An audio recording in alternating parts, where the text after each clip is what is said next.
Bismillahirrahmanirrahim. Assalamualaikum warahmatullahi wabarakatuh. Alhamdulillah, alhamdulillahilladzi nahmaduhu wa nasta'inuhu wa nastaghfiruh wa na'udzu billahi min syururi anfusina wa sayyiati a'malina. May yahdihillahu fala mudhillalah wa may yudlil fala hadiyalah. Asyhadu an la ilaha illallah wahdahu la syarikalah wa asyhadu anna Muhammadan abduhu wa rasuluhu la nabiyya ba'da wa la rasula ba'da. Allahumma salli ala Muhammad wa ala ali Muhammad kama sallaita ala Ibrahim wa ali Ibrahim wa barik ala Muhammad wa ala ali Muhammad kama barakta ala Ibrahim wa ali Ibrahim innaka Hamidum Majid. Amma ba'du, qad qala Allah ta'ala fi kitabih a'udzu billahi minasyaitonir rajim. Bismillahirrahmanirrahim. Ya ayyuhalladzina amanu taqullaha wa qulu qawlan sadida yuslih lakum a'malakum wa yaghfir lakum dzunubakum wa may yuti'illaha wa rasulahu faqad faza fawzan 'azima. Ma ba'du.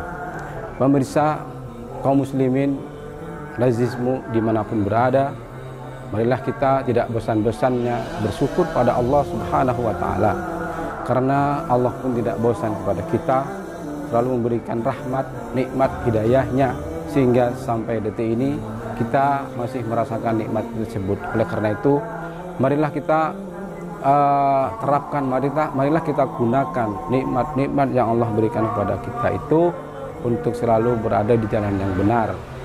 Mudah-mudahan kita oleh Allah diberikan kemampuan untuk melaksanakan perintah Allah Subhanahu wa taala, sehingga kita oleh Allah diberikan keselamatan di dunia dan akhirat.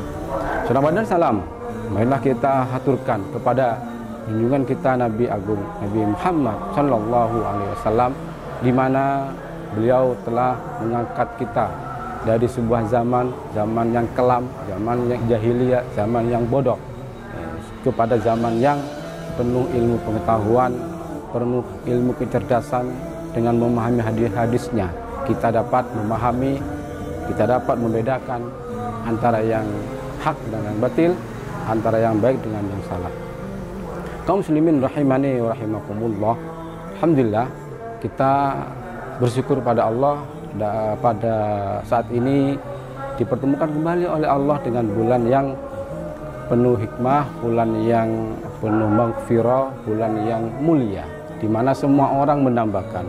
Saya yakin semua orang umat Islam berusaha, yang beriman itu senang, berusaha dan bergembira dengan datangnya bulan Ramadan. Oleh karena itu, mari kita isi bulan ini dengan kegiatan-kegiatan yang mulia, kegiatan-kegiatan yang diperintah oleh Allah, dan na'udzubillah jangan sampai kita itu mengisi Ramadan ini dengan perbuatan-perbuatan yang dilarang oleh Allah Subhanahu wa taala. Seperti yang kita ketahui bahwa Ramadan ini memang adalah bulan maghfirah. Namun ada tiga orang yang kata Nabi itu, yang hadisnya sangat panjang, orang yang rugi ketika bertemu dengan bulan Ramadan. Pertama adalah orang tersebut tidak mendapatkan ampunan. Mengapa?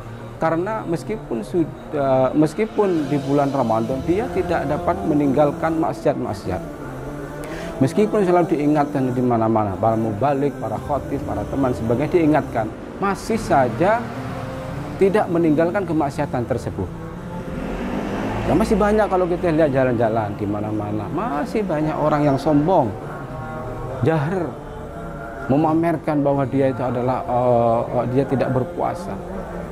Ini adalah masih saja di mana jalan-jalan walaupun sudah puasa masih saja bergaul, berikhtilat, campur aduk dengan laki dan perempuan. Nah, ini adalah orang-orang yang tidak rugi di bulan Ramadan. Mengapa? Karena meskipun puasa dia tidak dapat meninggalkan kemaksiatan. Kemudian yang ketiga kata Nabi adalah orang yang apabila disebut nama Nabi dia itu tidak berselawat. Pernah kita mendengar sebuah hadis bahwa orang bakhil adalah orang yang tidak mau berselawat kepada Nabi. Pada Allah dan malaikatnya berselawat kepada Nabi, sebagaimana Allah berfirman, innallaha wa malaikatahu yusholluna 'alan nabi ya ayyuhalladzina amanu shallu 'alaihi wa sallimu taslima. Jadi Allah dan para malaikat berselawat kepada Nabi. Sebenarnya kita kenapa tidak mau berselawat? Maka wajar kalau kita tidak berselawat kepada Nabi, disebut orang-orang yang pelit. Kemudian yang ketiga adalah dia itu bersama dengan orang tuanya, menemani orang tuanya, menemui orang tuanya, itu tapi dia tidak berbakti kepada orang lain. Bahkan orang tuanya ditelantarkan. Kadang-kadang dia mengucapkan bahasa-bahasa yang kasar kepada orang tuanya. Nah inilah padahal kita itu wajib untuk mengabdi, untuk kepada orang tuanya, untuk merawat dan sebagainya.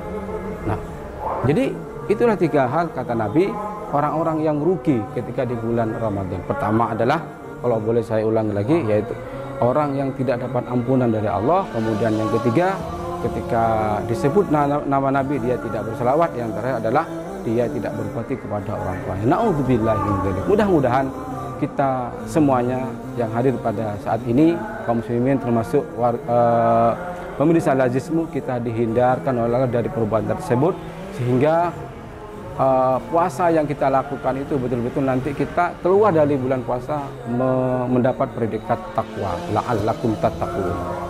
Saya kira cukup itu yang bisa kami sampaikan.